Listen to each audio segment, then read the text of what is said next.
E aí, será que vale a pena ser corretor de imóveis em 2023? Esse aqui é o primeiro vídeo desse ano e nós vamos falar sobre esse assunto logo depois da vinheta.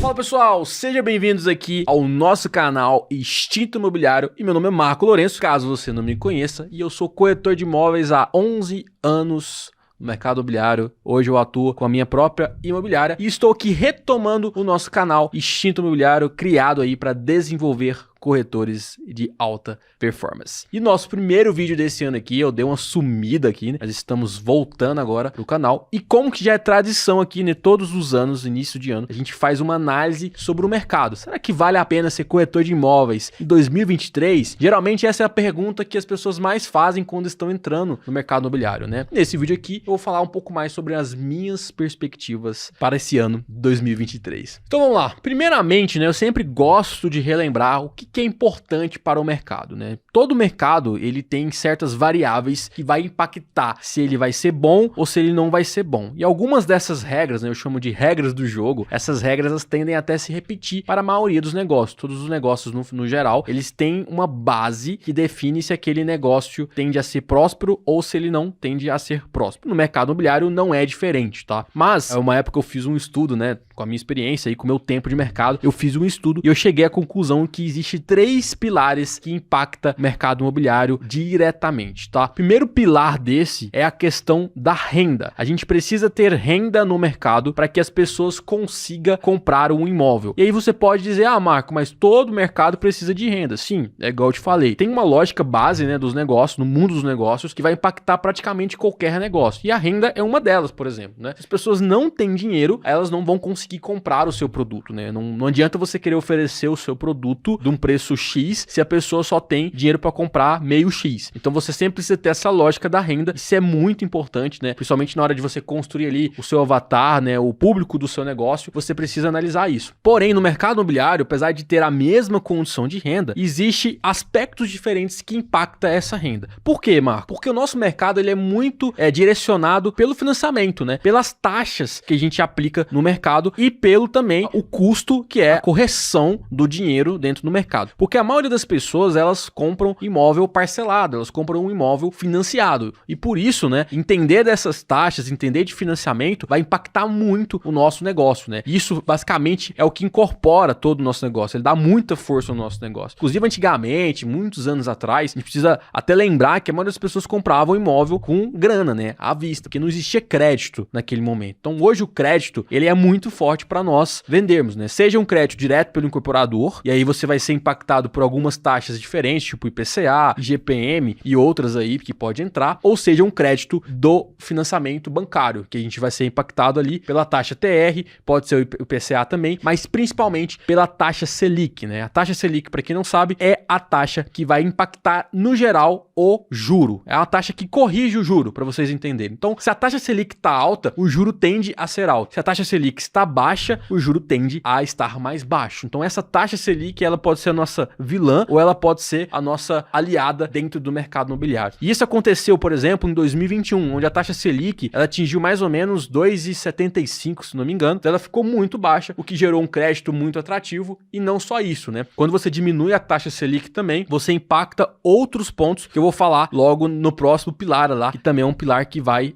impactar o nosso negócio, tá bom? Então, dentro de hoje, né, do 2023, né, o que isso tem a ver? Tem a ver que a nossa taxa Selic, ela tá alta. Tem até tempo que eu não pesquiso, mas a última vez ela estava em torno de 13,75. Se a gente pegar aí as últimas recorrências aí dos últimos anos, né, essa taxa Selic, ela atingiu esse valor em meados de 2014, 2015, né, que inclusive foi um momento ali que existiu uma crise imobiliária e um dos aspectos foi isso. Mas isso, Marco, pode gerar uma nova crise hoje, em 2023? Eu acredito que não. Vai depender muito de como o governo vai lidar com a situação que a gente está vivendo, tá? Porém, quando eu falo governo, eu não estou falando exatamente do presidente, estou falando de todos os órgãos que competem o governo em si, não exatamente o presidente, tá? Não estou falando aqui de ideologia política, mas sim de governança que é totalmente diferente. Vai depender como que o governo ele vai conseguir impactar isso, como que ele vai conseguir resolver esse problema, né? E a taxa Selic, ela aumentar ou subir, ela tem uma lógica, tá? Não é aleatório. Ela geralmente vai acompanhar o quê? A inflação. Então, se a inflação ela tá muito alta, a taxa Selic ela tende a aumentar para as pessoas diminuir o gasto de dinheiro e, em teoria, fazer com que a inflação abaixe. Mas na prática, nem sempre é assim que acontece, né? Porque se eu quero mais dinheiro circulando no mercado, eu torno o mercado mais atrativo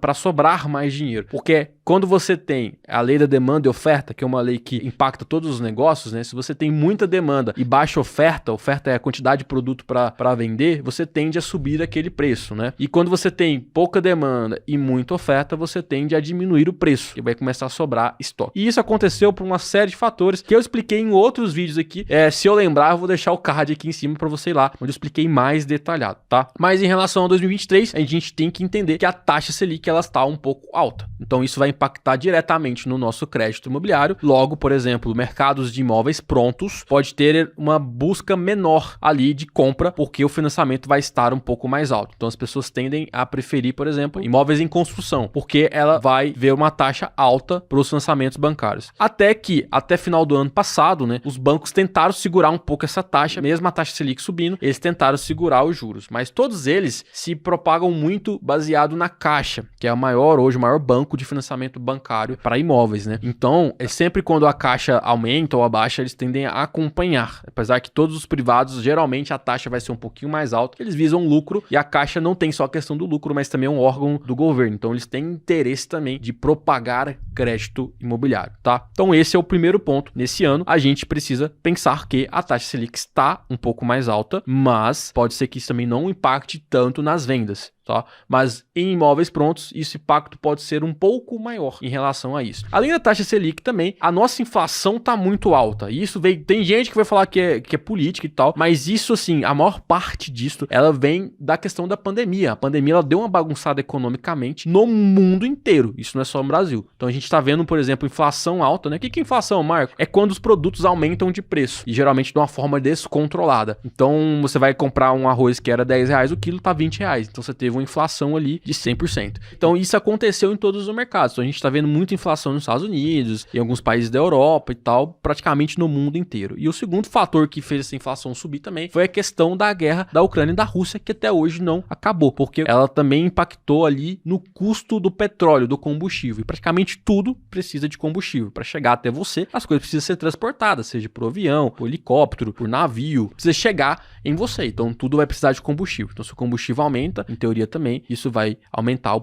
custo do produto final. Então são essas duas coisas que impactou e por conta da inflação estar alta, a gente também tem um aumento considerável aí nas taxas do próprio financiamento da incorporadora, porque esses financiamentos eles são corrigidos geralmente pelo IPCA ou pelo INCC. O IPCA, ele acompanha muito a taxa Selic e o INCC, ele é uma taxa que acompanha a inflação, mas dentro da construção civil. Então ele é só para coisas que influenciam a construção civil. Areia, cimento, tinta, mão de obra, né, da construção civil e por aí vai. Então, é importante também a gente entender que esse mercado foi impactado também. Então, as coisas estão muito caras. Inclusive, eu vi uma notícia agora falando que o INCC foi corrigido e ainda não é suficiente para suprir a correção da matéria-prima para a construção de obras, né? Então, o que acontece isso? É mais ou menos assim, se o incorporador fez um orçamento de 100 milhões, quando ele for entregar aquele produto, quando ele for construir, ele vai gastar, por exemplo, 120, se a inflação subiu. Então, ele precisa corrigir esse dinheiro para que ele tenha condições de construir, inclusive, porque às vezes ele pode não conseguir suprir aquelas correções e quebrar, e não conseguir entregar o empreendimento. Então, essa correção é muito importante pro incorporador também, só que ela também impacta diretamente no bolso do comprador, né? Então, o comprador também está medindo isso, ele também faz esse cálculo, ele também analisa essa correção muito alta. Então, o INCC hoje também tem um tempo que eu não pesquiso, mas ele deve estar próximo de 12% também ao ano, um INCC alto. Então, quando o cliente compra um apartamento lá parcelado, ele vai ter que pagar esse INCC. E isso impacta em vários fatores, porque esse INCC corrigido ao longo do tempo, pode ser que chega lá no financiamento e ele não consiga financiar. E aí você tem dois agravantes aí. O primeiro agravante é que, quando ele chega lá no financiamento, ele já tem um saldo corrigido, porque ele é corrigido pelo INCC alto, e quando ele chega lá, a taxa de juros pode estar mais cara, e aí o poder de compra dele, que a gente falou, que é o primeiro pilar, poder de compra, né? A renda dele vai estar de menor ainda. Então isso dificulta ainda mais para ele poder financiar o imóvel. E isso ocasiona outro problema, que é um problema da crise de 2015, por exemplo, que foram os distratos. A gente teve muitos distratos. Por ter muitos distratos, a gente aumentou muito a oferta e a demanda estava baixa, e aí aconteceu a crise que a gente viveu, tá? Então, a gente precisa entender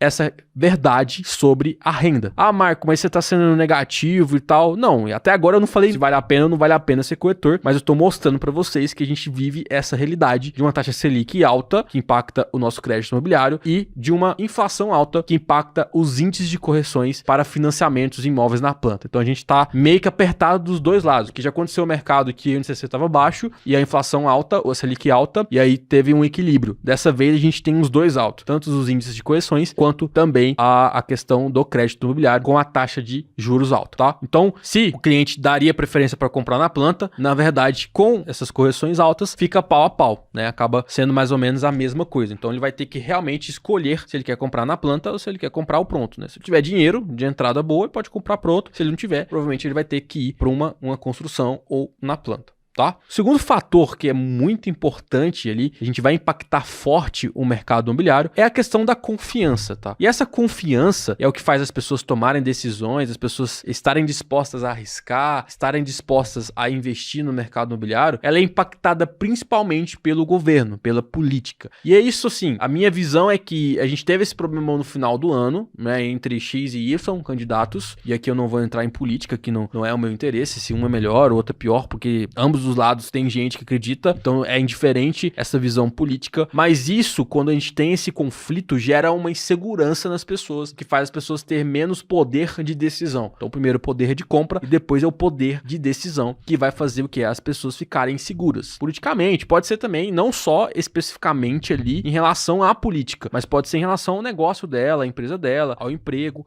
e por aí vai. Então, se você tem, por exemplo, uma economia que está mandando muita gente embora também, naturalmente também você deixa as pessoas mais inseguras e a pessoa vai ter menos vontade de arriscar, de comprar um imóvel, ainda mais que é um bem muito alto, né? Para a maioria das pessoas é um bem de alto valor. Geralmente é o bem de mais alto valor que a pessoa vai adquirir ao longo da vida. Então, para ela fazer esse compromisso, que geralmente quando ela entra no financiamento são 420 meses, 360 meses, ela precisa ter confiança de que ela vai ter emprego, que o negócio dela vai prosperar e por aí vai. E dentro disso, né, o que mais impacta é a política e a economia. São duas coisas que vão impactar diretamente. E geralmente a economia também é impactada pela política. Então, o peso da política é muito forte, tá? Mas você tem uma questão política de, vamos pôr, liderança, que é uma questão muito ideológica, de esquerda, de direita e por aí vai. E você tem uma questão mais real, que é questão política e econômica. Então, é como que a política vai interferir na economia diretamente. Eu também já fiz vídeo aqui no canal falando sobre isso, e aí também deve estar o link aí por aí, se eu lembrar de colocar aqui para vocês poderem assistir, beleza? Então, a gente também precisa analisar isso. Então, a gente teve uma estabilidade política no final do ano, mas eu acredito que isso já está um pouco mais estável. Pelo menos eu não tenho visto tanto mais notícias sobre política em si. Os meus clientes, os clientes dos meus corretores aqui, eles não têm falado muito sobre política, eles não têm falado muito sobre essa instabilidade. Alguns citam alguma coisa, mas isso não tem sido muito um fator impactante, vamos dizer assim, para a decisão de fechamento de negócio. Mas a gente precisa considerar que a gente ainda está um pouquinho instável em relação à política e também instável em relação à economia. Por tudo que a gente viveu, né, da pandemia, o principal motivo é a pandemia e a guerra da Ucrânia e outros problemas, né, também de gestão política que pode interferir nesses fatores aí que eu já citei. E o terceiro pilar é o que eu chamo de poder do produto em si. Quando eu falo do produto em si, na verdade eu estou trazendo ali uma questão de oportunidade. Quantas oportunidades existem no mercado que vão aflorar o desejo das pessoas comprar ou investir? Por exemplo, se você tem um mercado que ele está em crise, pelos dois primeiros pilares que eu citei, aí você precisa trazer oportunidades para os clientes para poder equilibrar, né, essa questão. Então, por exemplo, eu posso gerar promoções, eu posso lançar um produto muito específico que é numa localização privilegiada, uma localização escassa, e isso vai fazer com que as pessoas queiram comprar. Ou até a questão que eu falei para vocês lá atrás, quando a gente tem, por exemplo, uma taxa Selic muito baixa, isso também gera uma oportunidade no mercado imobiliário. Por quê? Taxa Selic alta incentiva as pessoas a estarem investindo dinheiro na renda fixa, porque ela é medida pela taxa Selic. Então a gente tem renda fixa hoje aí. Para quem não sabe o que é renda fixa, eu posso até fazer um vídeo depois explicando sobre investimentos, né, para vocês entenderem um pouco melhor. Mas para quem não sabe o que é renda fixa, são aquelas rendas, né, o Tesouro Direto, Tesouro Selic, a gente também tem o LCI, CDI, enfim, tem vários investimentos aí. Geralmente são investimentos que você faz diretamente no banco ou banco, ou em órgãos públicos como o Tesouro Selic, Tesouro Direto. Quando a gente fala tesouro, é o órgão público, você empresta dinheiro na verdade, pro governo, e o governo te paga para você emprestar esse dinheiro para ele. Ou quando a gente fala LCI e outros derivados aí, a gente tá emprestando dinheiro pro banco e o banco te paga por isso, tá? E geralmente esses são tabelados pela taxa Selic. Então a gente tem hoje investimentos de renda fixa que variam em torno de 1%. Mais ou menos para vocês entenderem. Então, quando a taxa Selic tá alta, as pessoas preferem deixar o dinheiro na renda fixa porque é mais seguro, é garantido, né? É protegido, inclusive, pela FGV. Então, se por um acaso o banco quebrar a FGV, tem um seguro lá para cobrir. Então, é protegido, em teoria, né? Pelo menos.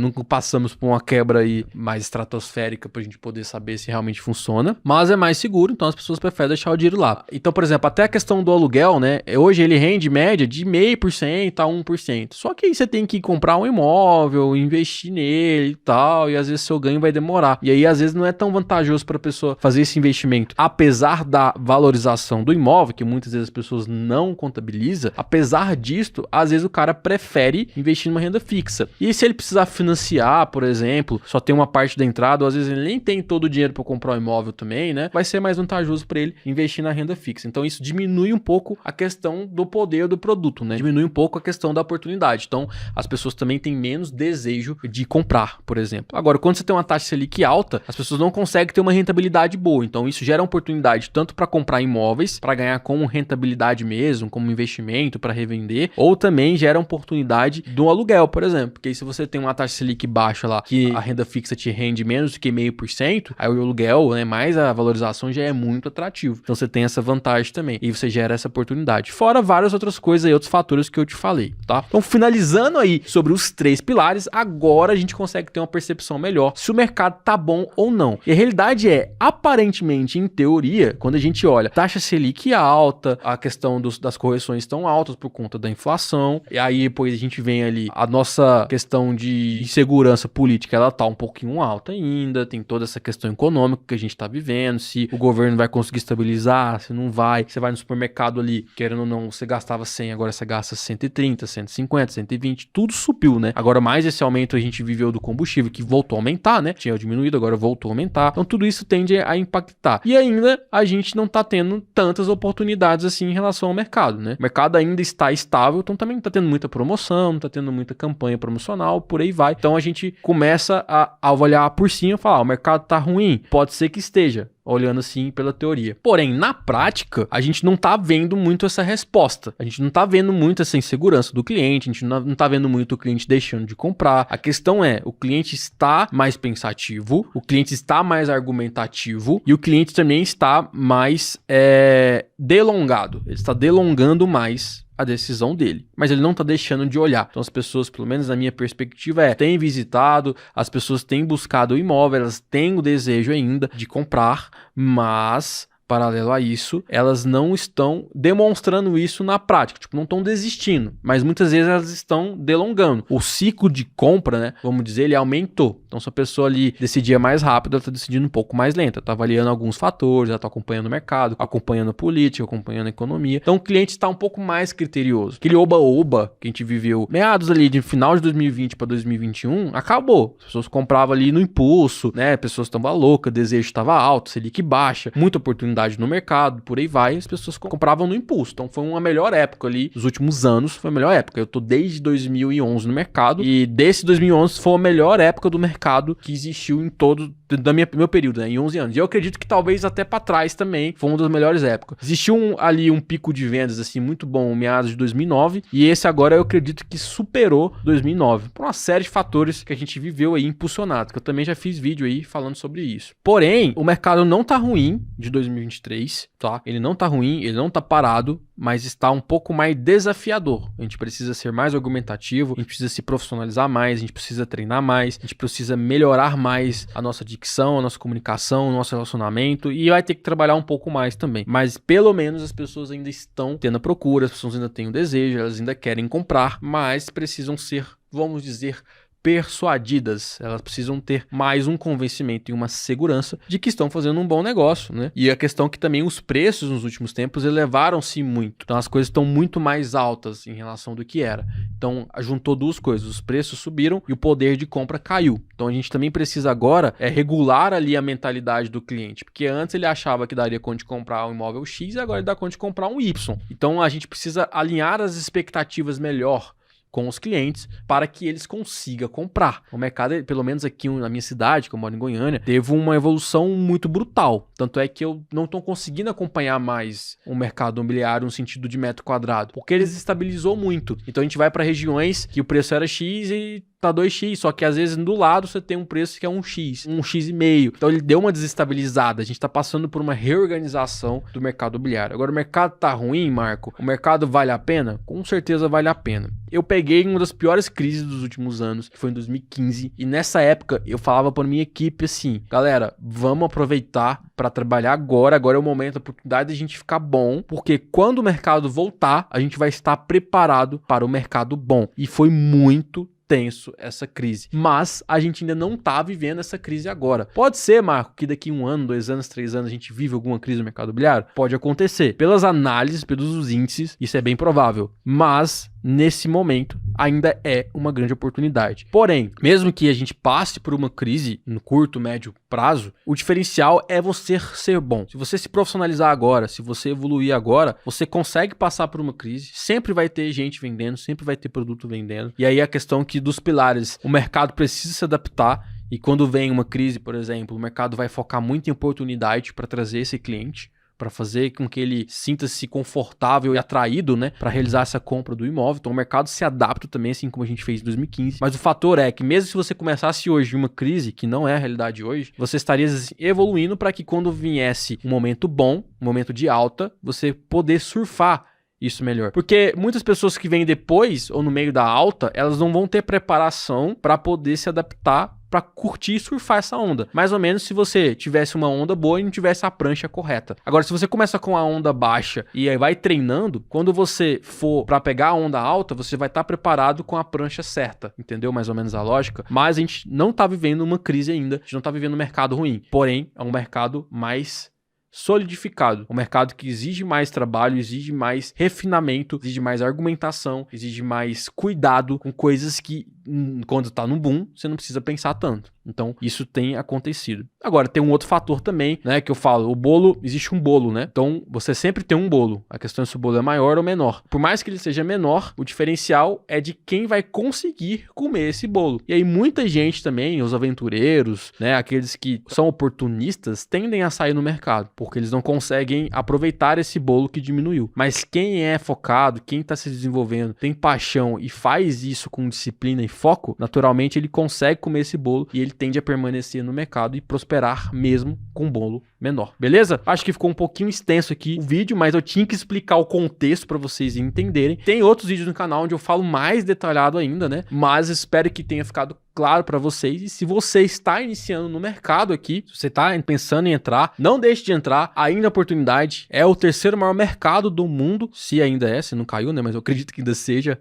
Nos últimos pesquisas que eu fiz, era o terceiro maior mercado do mundo. Vende-se muito, sempre vai ter oportunidade. As pessoas sempre vão precisar morar, né? É, pra mim, o maior bem que uma pessoa pode adquirir. As pessoas não vão deixar de comprar imóvel, seja pra investir ou pra morar, porque mesmo se a pessoa não tem dinheiro pra morar, ela precisa alugar um imóvel. E aí tem alguém pra comprar aquele imóvel pra aquela pessoa morar. Então o mercado imobiliário, ele sempre tende a estar evoluindo e sempre é uma oportunidade. E no médio e longo prazo, ele no geral vai sempre se recuperar. Então acredite nisso. Se você acredita que a profissão é para você, você tem perfil, gosta de venda, gosta de ser desafiado, gosta dessa rotina e quer viver uma oportunidade de crescer, esse mercado pode ser sim para você. E não deixe também de acessar aqui o nosso treinamento Starter, onde lá eu te explico os 7 passos da venda imobiliária. Eu vou te mostrar como que faz do zero para você chegar a uma venda imobiliária e gerar consistência nas suas vendas. Então, o link tá aqui embaixo também, que se quiser conhecer, é só clicar lá e ir lá conhecer o nosso treinamento. Beleza? Valeu, muito obrigado. Não deixe de se inscrever no canal. Te vejo no próximo vídeo.